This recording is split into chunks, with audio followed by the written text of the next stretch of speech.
Magandang gabi po sa inyong lahat mga kapatid at mga kaibigan. Ito po muli ang inyong lingkod, Brother Ariel Pioson ay nag-aanyaya po sa inyo na samahan niyo po ako sa mga ilang minuto na pag-aaral po ng mga salita ng Diyos. At welcome po kayo sa aking channel ayon sa Biblia na kung saan ang mga episode na to ay gumagawa po tayo ng mga series po ng mga nanggagaling po sa Adult Bible Study Guide. Okay? Kung wala pa po kayong kopya, yung ganito po, ay pwede po kayong lumapit sa amin or magsadya po kayo sa pinakamalapit na Seventh-day Adventist Church nang sa ganun ay makasabay po kayo sa atin pong pag-aaral. At libre po kayo na mag-join sa Sabbath School discussion po. Okay? So, welcome po ang bawat isa po sa atin. Tayo po muna ay mananalangin bago po tayo magtuloy sa ating pag-aaral. Mapagmahal po naming Diyos sa makapangyarihan po kayo sa lahat. Kami po ay muli ay lumalapit sa inyo upang sa ganon ay humingi po kami ng katalinuhan, karunungan na nanggagaling po sa inyo, ipaunawa po sa amin at tulungan po kami na lumakad po ayon sa liwanag po na amin pong aaralin. At higit sa lahat, ihanda mo po ang bawat isa sa amin kung kayo po ay mahayag na sa mga lapap ng langit, ay mahanda po kami na tumanggap sa inyo at dalhin mo po kami sa langit na bayan. Ito po ang aming dalangin sa pangalan ng aming tagapagligtas na si Jesus. Amen. Okay, so isang mapagpalang gabi po sa inyong lahat. Mapagpalang araw ng Miyerkules, Marso 24. Purihin ang Panginoon sapagkat tataglay natin ang buhay at kalakasan at pinaabot pa po tayo sa araw po ng Miyerkules, Marso 24, 2021. Ang ganda po ng ating title po ng ating pag-aaralan po ngayon, Community of Faith. Okay? So, kagabi po, ang ating pinag-aralan ay mga leader sa pagsamba. Okay? Okay, so ito po yung pamagat ng inaral natin kagabi. Worship leaders and workers for God. Okay, so yan po yung title po kagabi. So ngayon naman po ay Community of Faith. So recap lang po sa inaral po natin kagabi. Yung mga worship leaders ay walang iba po kundi yung mga pinili ng Diyos na maglingkod po sa templo, kundi lahi ni Aaron at lahi ni Levi. Pero sa panahon po natin ngayon, ay kasama na po na tinawagan ng Diyos na maging mga worship leaders ang mga Kristiyano. Sa patuloy po ng ating pag-aaral, ngayong araw, ang sabi po sa atin dito, the Lord tells the people of Israel. Ano na po ang sinabi ng Diyos sa bayang Israel? You will be my kingdom of priests. Okay, so ikaw ay magiging kaharian ng mga pare o lahing pagkapare o kaharian ng mga pare. Okay, so God also chooses some of these men to be the holy leaders for all of His people. Ayan po. Pumili po ang Diyos ng ilan po sa mga tao o sa mga kalalakihan po sa bansang Israel na maging lingkod ng Diyos. Gaya ng po inaral natin kagabi, hindi ka po basta-basta na maglingkod sa Diyos sa loob po ng templo kung ikaw ay hindi po lahi ni Aaron at saka lahi ni Levi. Hindi ka Levita. Okay? So hindi porket Hudyo ka ay automatic ay pwede ka nang i-hire para maging pare po or mag-serve po sa loob ng temple. So ngayon, ang sabi sa atin, but in the future, some Gentiles or non-Jews will become worship leaders. So kagabi po, natouch din po natin ito na pagdating po ng panahong Kristiyano, yung mga hindi Hudyo o Gentiles ay tinawag na rin sang-ayon po sa pagkatawag po sa mga lalaki o sa mga bayan ng Diyos na sinasabihan po na kayo ay lahi ng kaharian ng priest or kaharian ng pagkapari. So ngayon po ay kasama na po yung mga non-Jews o hindi po mga Hudyo. So the decision of God, ang sabi po sa atin dito, the decision of God to allow non-Jews to become worship leaders is a big change. Isa po itong malaking pagbabago talaga na nangyari. Kasi dati, hindi ka pwede maglingkod kapag hindi ka lahi ni Aaron, hindi ka lahi ni Levi. In short, Israelita ka. At hindi lang basta Israelita, kundi nasa linya po ng mga Levita. How will this new rule change the community of faith in the New Testament? So paano daw po itong bagong rule na ito ay nakapagpabago po, ha? Nagbago po sa samahan or sa community ng mga mananampalataya sa bagong tipan. Okay, basahin po natin yung Mateo 28 at 19, ganoon din po sa Galacia 3:28. O para mas madali po ay basahin na lang po natin dito po sa may Galacia 3:28. Okay. Galatians chapter 3. Chapter 3, verse 28. So, ganito po ang sinasabi po sa English po na Bible. Okay. So, sa verse 28, there is neither Jew nor Greek, there is neither slave nor free, there is neither male or female, for you are all one in Christ Jesus. So, wala nang Hudyo, walang Griego, walang alipin, walang Malaya, walang lalaki, walang babae. In short, wala nang discrimination kapag ka ikaw ay naging Kristiyano. So, pantay-pantay na po lahat. Dati po, mas mataas po ang kalagayan ng mga lahi po ni Levi at mga lahi ni Aaron. So, hindi po pantay. Okay, pagdating ng panahon ng Kristiyano, pantay-pantay na lang po lahat. Okay? So, in the new plan of God for His people, Gentiles or non-Jews, o yung hindi mga Hudyo, will join the people of God. Sila po ay magjo-join sa bayan ng Diyos. Gentiles also will be what? Will be equal partners with the Jews. Ito po yung good news. Okay? So, equal partner. Wala na pong nakakalamang dito. Ha? Magiging equal partner po. Magjo-join po sila. Okay, saan po sila magjo-join? Sir David dito. Gentiles or non-Jews will join the people of God. Gentiles also will be equal. Together, Jews and Gentiles will become a kingdom of royal priests or worship leaders. So, magiging kaharian ng maharlikang pagkapari at mga leader ng pagsamba yung mga Kristiyano, mga non-Jews. The same po sa pagkatawag po sa mga lahi po ni Aaron. So, ibig sabihin, mataas na po yung pagkatawag po sa atin. This shows us that the separation between Jews and Gentiles will no longer matter. So wala na pong pader na naghihiwalay po sa mga hindi Hudyo at sa mga Hudyo. So kundi pantay po ang tingin po ng Diyos. Kumbaga sa ranking ay pareho-pareho na lang po or pare-pareho na lang po ng ranking. Pantay-pantay po tayo sa lahat sa mata ng Diyos. In short po, kahit naman po sa panahon po natin ngayon, kahit gaano po kataas ang iyong inaral, kahit gaano po karami yung pera, mayaman ka man, sa mata ng Diyos po, mayaman man o mahirap, ay pantay-pantay lang po tayo. Wala pong pinapanigan ng Diyos, wala pong mas higit na mas espesyal sa Kanya. Okay? So, lahat po tayo ay pantay-pantay. When will this new plan of God happen? O kailan daw ito mangyayari? Ito po ang sabi sa atin. Paul is the servant of God, chooses to share the good news about Jesus with the Gentiles. So, alam po natin na si Pablo ay lingkod po ng Diyos na pinili siya ng Diyos na ihatid ang pabalita tungkol kay Jesucristo saan? Sa mga hindi po Israelita.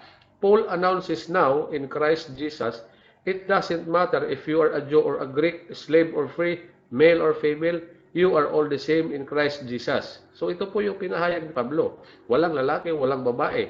Kaya sinabi dito na walang lalaki, walang babae sapagkat sa kultura ng Hudyo, mas mataas po ang kalagayan po ng lalaki para sa babae. While sa panahon Kristyano ay pantay na lang. Okay? So you are all the same in Christ Jesus. You belong to Christ, ang sabi, so you are Abraham's descendants. Kapag ka daw tayo, sang-ayon po kay Apostol Pablo, ay na kay Kristo, tayo din daw po ay binhi ni Abraham. Okay?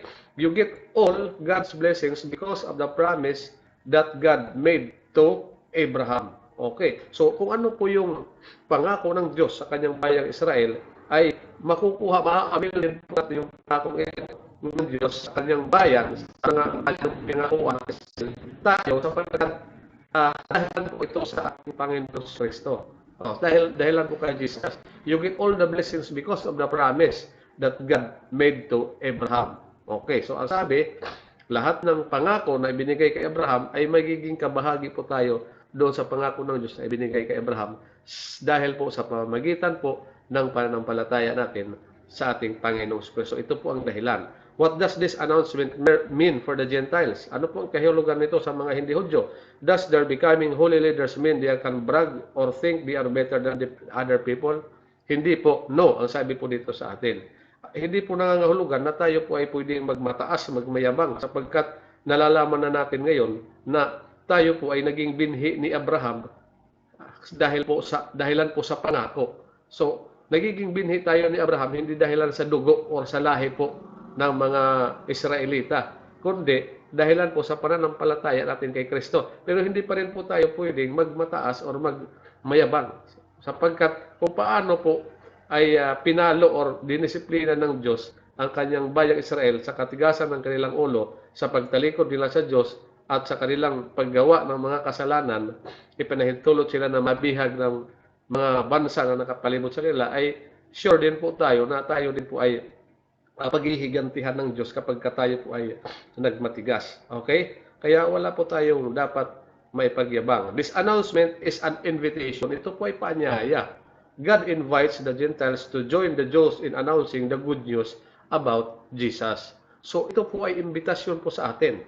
Yung pabalita na tayo po ay ginagawang binhi ni Abraham, ito po ay imbitasyon sa atin na sumali po tayo, mag-join po tayo sa mga Hudyo na ipahatid ang pabalita sa sanlibutan tungkol po sa mabuting balita tungkol po sa ating Panginoong Hesukristo. Bakit po tayo mayroon pong responsibilidad na ipamahagi po ang salita ng Diyos? Basahin po natin yung dito po sa unang Pedro, Kapitulo 2 at 19. So dito po sa New American Standard Bible. So sa 1 Peter chapter 2 at verse 9. So ganito po ang ating mababasa. Now, but you are a chosen people. Yung tinutukoy na chosen people po dito mga kapatid, mga kaibigan, ay ito po mga Kristiyano, tayo po. Pagka Kristiyano ka pala, ikaw ay pinili na. A royal priesthood. Maharlikang pagkapari, yung lahi na natin. A holy nation, banal na bansa. A people for God's own position. Pag sinabing God's own position or people for God's own position, tayo ngayon ay pag-aari na ng Diyos, mayroon tayong maharlikang pagkapari, ang lahi po natin, but so that, ang sabi, you may proclaim the excellencies of Him who has called you out of darkness into His marvelous light. So yan po mga kaibigan, ang sinasabi po sa atin.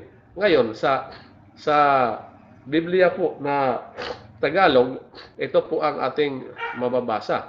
Ngunit kayo'y isang lahing pinili. Kita nyo na, isang maharlikang pagkapari, isang bansang banal, sambayanang pag-aari ng Diyos upang inyong ipahayag ang mga makapangyarihang gawa niya na tumawag sa inyo mula sa kadiliman tungo sa kanyang kagilagilalas na liwanag. Kaya gusto ko pong idiin upang ipahayag daw ang mga makapangyarihang gawa niya, ng ating Panginoong Hesukristo. So ito po yung dahilan kung bakit kasama po tayo saan? Sa mga tinawag po. Tayo po ay mayroong responsibilidad.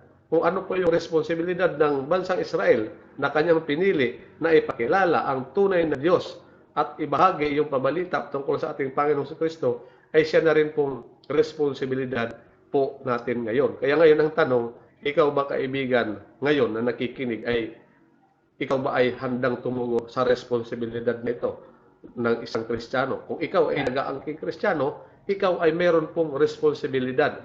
Mayroon kang obligasyon na ibahagi po ang pabalita ng ating Panginoong Kristo. I-share mo ang good news of salvation, lahat ng mabuting gawa ng ating Panginoon. Okay, so yan po yung basihan po natin. And what about the Jews? Ano naman ngayon sa mga Hudyo? Are they allowed to complain that God is not fair because He lets the Gentiles become priests or holy leaders? May karapatan ba ang mga Hudyo na magreklamo sa Diyos na kanyang ginawa ang mga hindi Kristiyano, kanyang ginawa yung mga hindi Israelita na maging mga pare at maging mga leader sa pagsamba? O wala silang karapatan na magreklamo. Bakit? Kasi sila po ay majority po sa lahi po ng mga Jews o mga Hudyo ay hindi naman po nila talaga tinanggap si Jesus. Di ba? Hindi nga nila kinilalay, itinakwil po nila. So wala silang karapatan na magreklamo kung tayo naman ng mga Kristiyano ngayon, na bagamat hindi tayo lahi ni Abraham sa dugo, tayo ngayon ay tinawag na mga banal na pagkapari at tayo'y bansang banal na ngayon na dating ikinapit po ito sa Israel, ngayon ay ikinakapit po sa atin, ay wala silang karapatan po na magreklamo sapagkat hindi po nila tinanggap ang Panginoong Kristo. Hindi tayo ang tumanggap, pero ito naman po ang kaakibat nito. Dahil sa pagtanggap po natin ng mabuting balita na si Kristo ay namatay sa krus ng Kalbaryo para sa atin, ang obligasyon po natin ay ibahagi ang pabalitang ito sa lahat po ng tao sa sanlibutan. So yan po mga kapatid. Kaya pag nag-angkin kang Kristiyano, ay may kaakibat ito na responsibilidad. Hindi po yung Kristiyano ka, nagkiklaim ka na Christian tapos wala ka namang ginagawa, paupo-upo ka lang, hindi mo in-apply yung ebanghelyo, hindi mo sinunod yung gospel, ay hindi po magandang pangitain po yan. Okay, so ang sabi po dito sa atin, ano pa po ang sabi sa atin dito? At the same time, the Gentiles must show respect to their Jewish brothers and sisters. So tayo po, kung tayo po ay, tayo ang nakakaalam, nasa atin po yung tunay na liwanag, yung pabalita ng kaligtasan, ay dapat na maging mapagpakumbaba tayo. Dapat na hindi tayo maging mga mayayabang na katulad din ng Israel, no? Na sa mataas, sila ay pinili ng Diyos. Ngayon na nalalaman na natin na tayo ngayon ang pinili ng Diyos, tayo ngayon ay merong lahi ng pagkapare, royal priesthood, tayo ngayon ay tinutukoy na itinuturing na bansang banal, ay dapat na maging mapagpakumbaba tayo na irespeto pa rin po natin ang ating po mga kapatid na lalaki at babae na mga Hudyo. God gave the law first to the Jews. So Paul warns the Gentiles not to brag about being better than the Jews who did not accept the truth about Jesus. Kaya ibinigay po ang kautusan unang-una. Ang unang binigyan ng Diyos ng responsibilidad, ang unang binigyan ng Diyos ng kautusan ay walang iba kundi ang kanyang pinili na bayang Israel. Nalipat lamang po sa atin sapagkat tayo ngayon ang tumanggap sa ating Panginoong Hesukristo. Kaya ito ngayon ang tanong bago tayo magtapos. Ngayong nalalaman po natin na tayo ngayon ang tinuturing ng Diyos na bayang pinili, lahing pagkapari, bayang pag-aari ng Diyos. Maliwanag na responsibilidad natin ngayon na ibahagi ang pabalita tungkol sa ating Panginoong Hesukristo. Ang tanong, handa ka na ba kaibigan, kapatid, na humayo at ibahagi ang salita ng Diyos? Sundin ang kanyang kalooban hanggang sa kanyang pagparito. Kung yan ang iyong desisyon, kaibigan, ay samahan niyo po ako sa isang maiksing panalangin. Mapagmahal namin Diyos sa makapangyarihan po kayo sa lahat. Salamat ng marami sa muling pagkakataon na amin pong naintindihan, naunawaan po namin na kami po inyong tinawag, hindi mga ordinaryong tao, sapagkat kami po ay tumanggap sa inyong bugtong na anak na si Jesucristo. Kami ngayon ay ibinibilang po ninyo na lahing pagkapare, bayang banal, chosen people. Pinili niyo po kami upang gampanan po namin ang gampanin po ng Israel na kung saan ay ibahagi po ang pabalita tungkol po sa aming Panginoong Jesucristo. Maraming salamat o Diyos na kung saan kami po inyong pinili at hindi niyo po kami tinakwil. Salamat na nakarating sa amin ang pabalitang ito. Salamat sa pagliligtas at pagpapatawad. Ito po ang aming dalangin sa pangalan ng aming tagapagligtas na si Jesus. Amen. Okay, so wag po kakalimutan mga kaibigan na i-follow po ang ating channel, like and subscribe po ang ating channel. Subscribe and click the bell button and i-share na rin po. Salamat at magkita-kita po tayo sa susunod po na ating mga pag-aaral. God bless po sa ating lahat.